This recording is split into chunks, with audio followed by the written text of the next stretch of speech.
Hey all, Juan here, back again with the second video in a row now. So today I'm taking a look at something kind of interesting. So instead of looking at what's, kind of a classic IM like I did yesterday, I'll instead be looking at something that seems to be indicative of which way the industry is moving at the moment. So today I'm taking a look at the Focal Bathys Bluetooth headphones. This comes courtesy of beachhifi.com, who has graciously provided me this example. I've been using it for the past couple of months now, and I've gotten some pretty good ideas of what this headphone is and isn't about at this point, I think.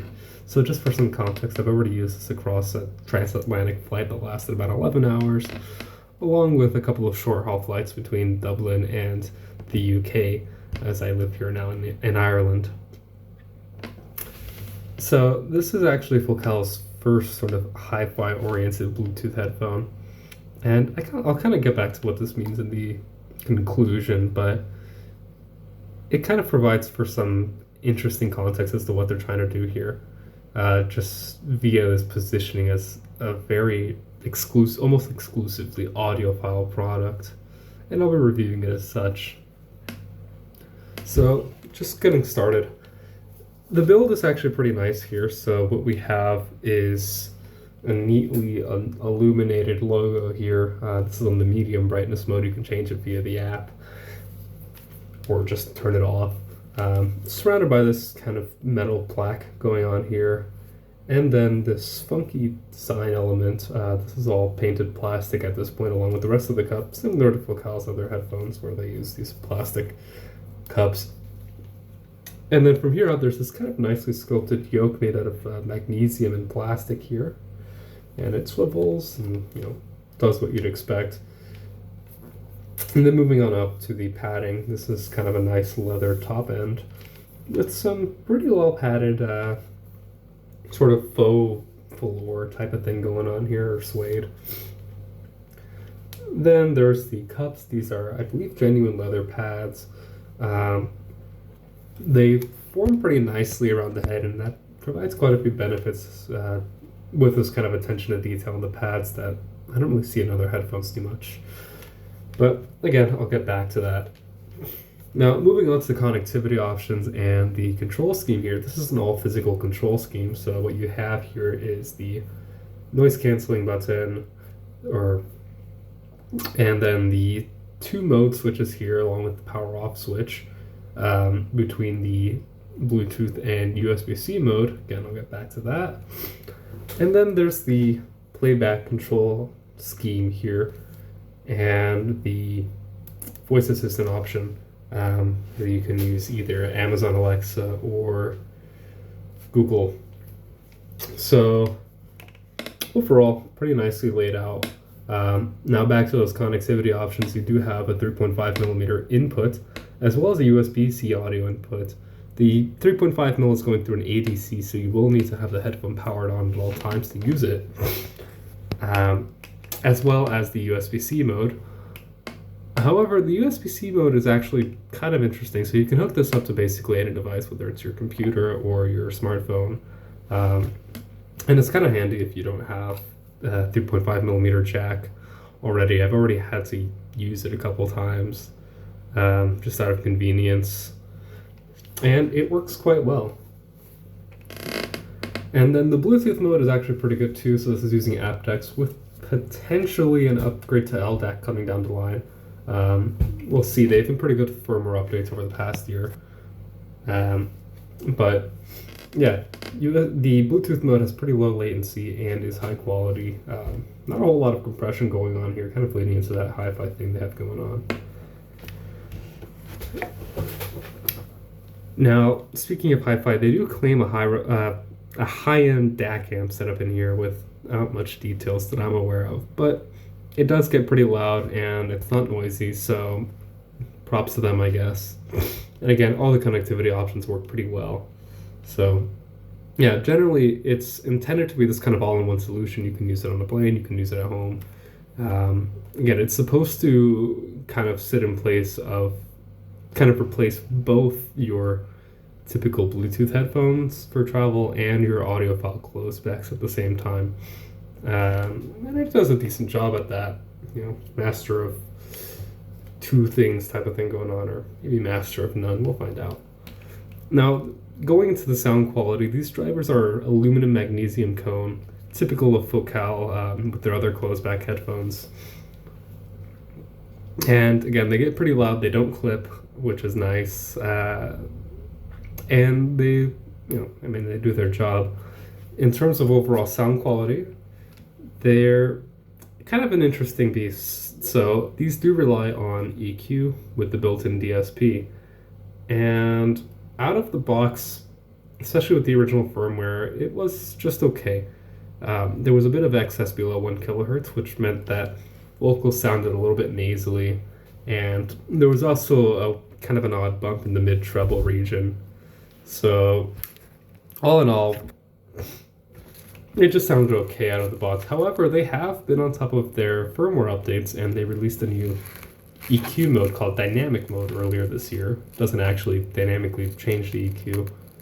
What it is actually a sort of vague approximation of Harman target that they've tuned the headphone to. So they toned down a little bit of that mid-treble region. They brought back some of that treble region overall by lowering below 1 kilohertz, while keeping a pretty solid bass shelf in the below 100 hertz.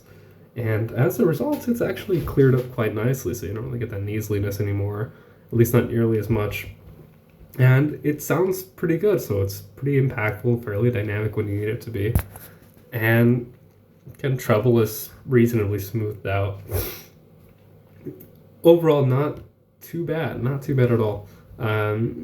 Probably better than your typical sort of audiophile-oriented closed-back headphone. Don't think it's going to compete very well with any of their open-back offerings, but not too bad. I think it does kind of live up to that claim where they are going for sort of a sound-first type of deal. The only other real competition in this price segment is the Bowers & Wilkins PX8, and you can go to the headphones.com review of that. That wasn't something I would call audiophile. So it does live up to its name. They do actually care about sound here, fortunately. Now, speaking of sound, going back to these pads right here,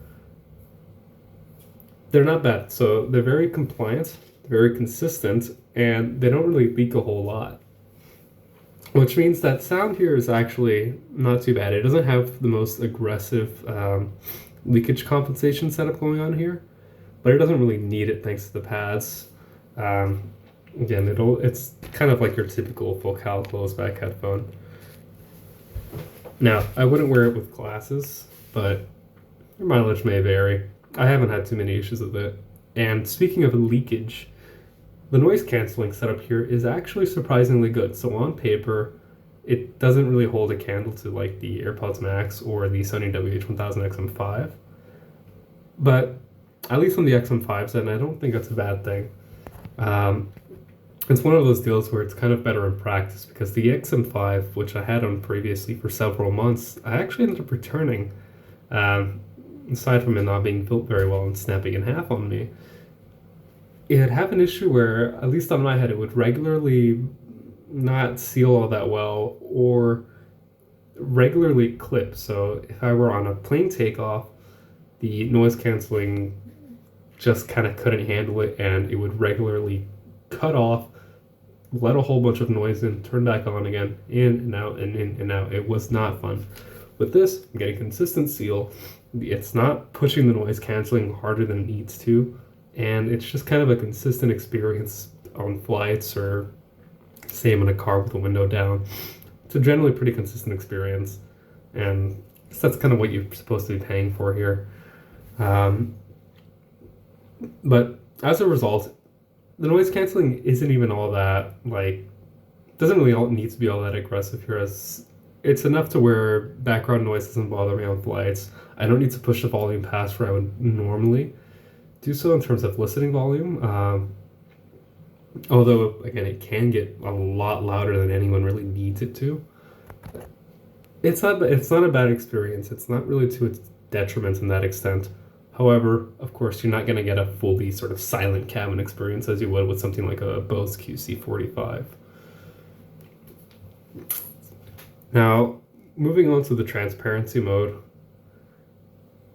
it's pretty good actually. So this Focal, again, this is their first sort of high-end Bluetooth headphone. They're not known for DSP software like Apple or Sony or Bose are, so it's kind of a nice surprise that the ANC, or that the transparency mode is so well implemented. It sounds quite natural. There was a bit of background noise, just part of the noise floor, but it's not too bad. It doesn't sound like overly thin or weird or anything like that, unlike, say, the N700 NCM2, which you should expect that at this price point, but it's a good implementation. Not at the level of the Apple AirPods Max, per se, but not bad for a first attempt at all. And again, the mic win rejection is pretty good, whether you're on calls or a noise canceling mode or transparency mode. The mics actually do a pretty good job at rejecting wind noise and keeping all that kind of annoying stuff out of your cups. So good work on them. Although hopefully in the future they work kind of more closely with whatever ODM they're using for these for the internal circuitry to build on that and continue to get better noise canceling and transparency mode out of these things, which I think it's a capable platform for doing so. And then I guess lastly, keep talking about the build and the sound of it, but the main reason why I was kind of excited about this was the comfort. So like I said, the pads are really nice. It fits well on my head. It's heavier than most Bluetooth headphones, but not by a whole lot, and it's the weight is distributed quite well. And again, if we're talking about this as an audiophile headphone, it's nowhere near the heaviest. So yeah, I mean, for long haul flights, this is something that feels secure on my head, and I really have no problem with wearing for literally almost a day straight or more. So props to them. I mean, no real points in having a good high-end Bluetooth headphone if it isn't comfortable to wear for hours and hours at a time, which is nice. And I guess, lastly, I should have probably started with this, but the accessories aren't all that bad either. It comes with a nice little carry case with a couple of cables. So this right here, and you can just kind of leave your stuff in there. With my beachhifi.com sticker. Thanks again to Michael for getting this headphone to me. It really kind of did save my trip, and I don't know. As a Bluetooth headphone, it still has a ways to go, but as an audiophile product, it's probably one of the better implementations I've seen. Definitely more high effort than quite a few sort of Bluetooth headphones that I've seen come out in the space. It fills a pretty unique niche, just like the rest of our industry, that isn't really all that well served for the time being. But given some time, especially for the other manufacturers to kind of catch up and for Focal to release more iterations of this, I think this can be a pretty interesting way to go. And I'm curious to see where the industry kind of goes with this type of sort of hybrid stationary Bluetooth headphone thing for hi-fi enthusiasts that they have going for them. But yeah, hopefully Focal produces more things that kind of build upon this, and I don't know, I'm excited to see what happens. Thanks for watching. See ya.